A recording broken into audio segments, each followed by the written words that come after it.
Usually when you watch the news or read the newspaper, you see stories about crime, politics, and even the weather. Some days, newspaper headlines might read, "The future of Arizona. It's going to be hot." But that's not exactly news, right? Imagine this, a nationwide epidemic so severe that it strikes 1 in 3 teenagers. Now imagine that this epidemic barely made headlines. My name is Trisha Gonzalez, and this is my story. I grew up in West Phoenix, Arizona, where violence is normal, teenage pregnancy is normal, and the high school dropout rate is high. During 3rd grade, I missed a lot of school due to severe illness, and my mom dedicated her life to my healing through prayer and to finding a good school that would understand my illness. A few years later, she finally found one, and every day she drew me across town to an excelling high school in Tempe.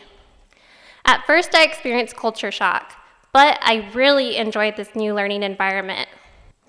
My 4 years of high school were filled with learning opportunities and extracurricular activities, and with the help of a mentor, I graduated as a first-generation college student with 5 scholarships to ASU.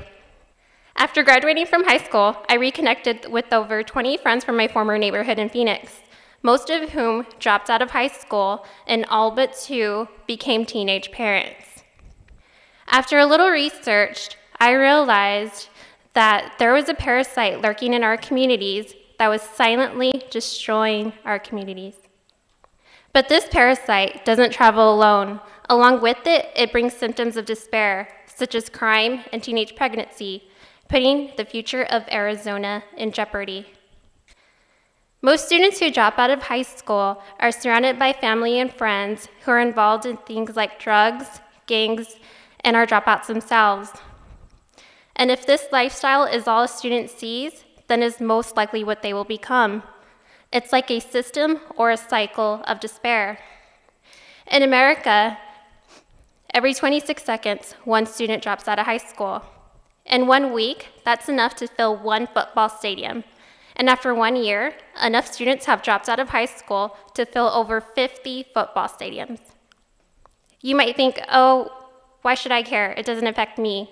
But did you know that the dropout crisis is a nationwide problem causing our nation to suffer from the rising costs of things like healthcare and social services? The decision to drop out is a dangerous one. It is a decision that leads to things like prison, poverty, and public assistance. And students who could have changed the world are probably now stuck at home taking care of a baby as a single parent. So can we put an end to this epidemic before it disables our communities? And how do we put an end to it? Do we imitate what other communities like Chandler and Scottsdale are doing, who made the top 100 list for one of the best places to raise youth due to their commitment to things like education?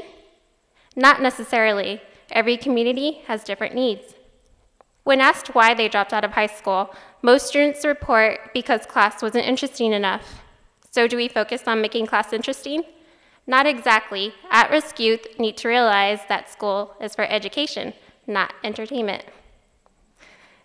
Every teen deals with a variety of pressures and needs.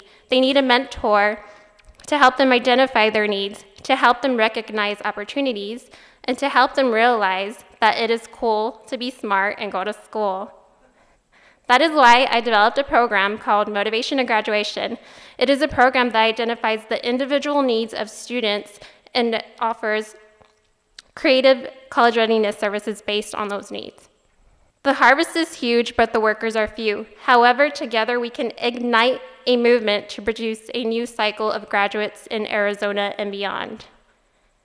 For more information on how you can help with my program, or for more information on this issue, feel free to connect with me by email, tweet, and make sure you visit the resource table because I have some brochures over there. Thank you.